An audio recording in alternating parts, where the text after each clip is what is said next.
आप सबों को सुप्रभात। आज की स्टैंडर्ड 3 की हिंदी कक्षा में आप लोगों का हार्दिक स्वागत है। बच्चों, मैं आज आप लोगों को ऐसा खेल बताने जा रही हूं जिसका जन्म हमारे भारत में ही हुआ था और इसकी जन्मभूमि हमारे भारत देश के तमिलनाडु नामक स्थान में है। यह खेल करीब 4000 साल पुराना है। बताइए तो कौन ऐसा खेल है जो स्वस्थवर्धक है, मनोरंजक है, सरल है, सुगम है और बहुत चुस्ती और फुर्ती देने वाला है। यह खेल है कबड्डी। आज मैं आप लोगों को कबड्डी के बारे में बताने जा रही हूँ। यह खेल बहुत मजेदार खेल है। इसको खेलने में आजकल जो नियम बनाया गया है उसमें 7 खिलाड़ी चाहिए रहता है, लेकिन हमारे देश के सभी छोटे छोटे शहर में, छोटे छोटे गांव में, ज्यादातर गांव में इस खेल को कभी 10, एक ग्रुप में 10 रहते हैं, दूसरे ग्रुप में भी 10 रहते हैं, कभी 8, लेकिन भारतीय मानक के अनुसार 7 खिलाड़ी एक ग्रुप में रहते हैं। यह कबड्डी के खेल का चित्र है। इसमें बीच में आप लोग देख रहे होंगे कि एक उजली रेखा खींची गई है जिसको हम पाला कहते हैं। क्या कहते हैं? पाला कहते हैं। दोनों ग्रुप में बराबर खिलाड़ी होते हैं। अगर इधर 7 है तो इधर भी 7 रहेगा, अगर इधर 9 है तो इधर भी 9 रहेगा। एक ग्रुप का एक बच्चा दूसरे या एक खिलाड़ी दूसरे ग्रुप में जाता है और कबड्डी बिना सांस रोके जितना देर बोलता है, अगर बिना सांस रोके उसने किसी एक को पकड़ लिया या छू लिया और पाले पर आ गया और तो वह उस छुए हुए व्यक्ति को खेल से आउट कर देता है और इसे इस ग्रुप को 1 अंक मिलता है। अगर यही बच्चा इधर गया या यही खिलाड़ी इधर गया और इसको यहाँ के 5 खिलाड़ियों ने मिलकर पकड़ लिया तो ये 5 खिलाड़ी आउट हो जाएंगे।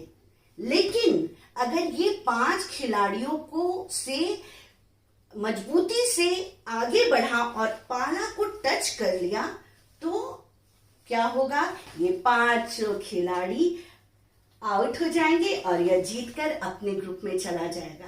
इस तरह एक ग्रुप से दूसरे ग्रुप, दूसरे ग्रुप से पहले ग्रुप में कबड्डी कबड्डी करके आते हैं। और इससे क्या, इस खेल का सबसे अच्छी बात है कि हमारी जो फेफड़े हैं उसकी वायु, उसमें शुद्ध वायु जाती है। जब हम दौड़ते हैं तो हमारे शरीर में रक्त संचार तेज होता है।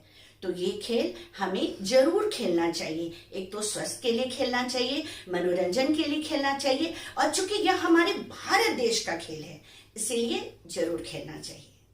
अब मैं इस पर आप लोगों को 5 वाक्य लिखवाऊंगी, ठीक है? चलिए मेरे पीछे दोहराइएगा और लिखिएगा।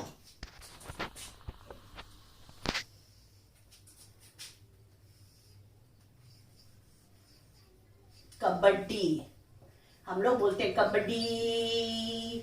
आप लोग को शायद पता नहीं है कि आप लोग के मम्मी पापा दादा दादी ने यह खेल बहुत खेला है। पहला वाक्य है, हमारे देश में विभिन्न प्रकार के खेल खेले जाते हैं जिसमें कबड्डी भी एक प्रसिद्ध खेल है। पहला वाक्य है, हमारे देश में विभिन्न प्रकार के खेल खेले जाते हैं। विभिन्न यानी अलग अलग तरह के, विभिन्न प्रकार के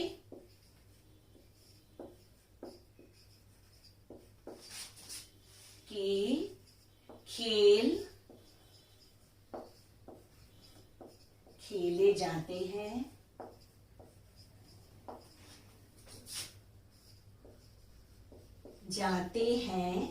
देखिए यहाँ जाते हैं या विभिन्न प्रकार के खेल है तो यहाँ मैंने अनुस्वार लगाया है बहुवचन के लिए, जिसमें कबड्डी प्रमुख है। कबड्डी बहुत प्रसिद्ध है, प्रमुख है या बहुत प्रसिद्ध है। इसे खेलने के लिए न तो बैट चाहिए, न बॉल चाहिए, न रैकेट चाहिए, कुछ नहीं, बिना किसी खेल के सामग्री से खेला जा सकता है। कबड्डी सबसे आसान और सस्ता खेल है।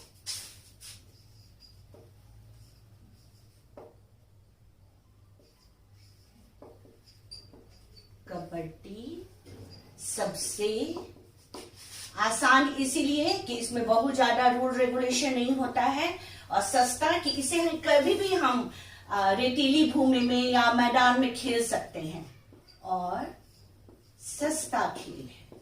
इसमें किसी भी तरह की खेल सामग्री की जरूरत नहीं होती है।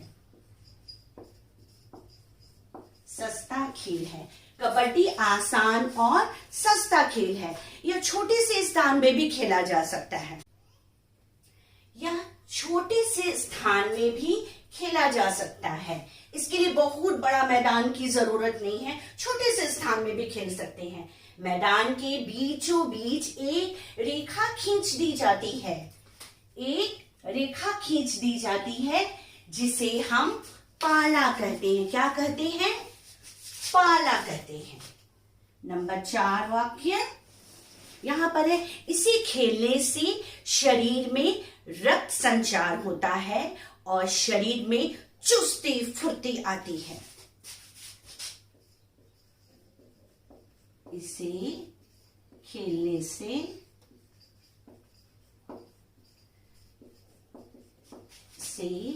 शरीर में रक्त संचार यानी खून तेज दौड़ता है।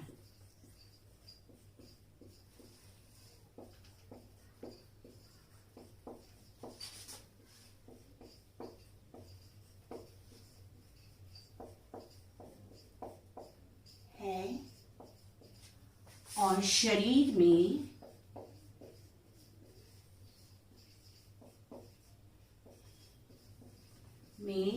चुस्ती फुर्ती आती है और हम स्वस्थ रह सकते हैं, है ना। इसीलिए ये खेल खेलना बहुत जरूरी है।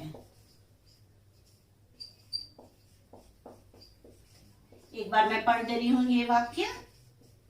इसे खेलने से शरीर में रक्त संचार तेज होता है और शरीर में चुस्ती फुर्ती आती है। कबड्डी खेल को एशियाई खेलों में यानी भारत के आसपास एशिया में जितने देश हैं उन सभी देशों में कबड्डी को भी स्थान दिया गया, उसको भी शामिल किया गया। और मजे की बात है, खुशी की बात है कि इसमें भारत ने स्वर्ण पदक जीता, यानी गोल्ड मेडल जीता। मैं लिख रही हूं ये 5वां वाक्य। एशियाई खेलों में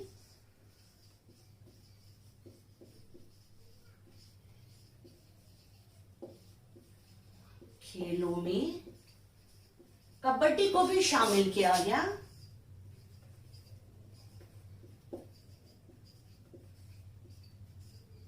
को भी शामिल किया गया यानी लिया गया।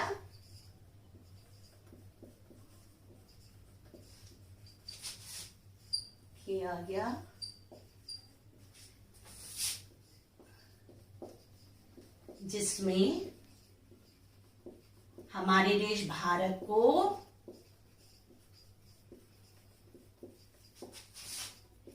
ये बहुत सम्मान की बात है ना, भारत को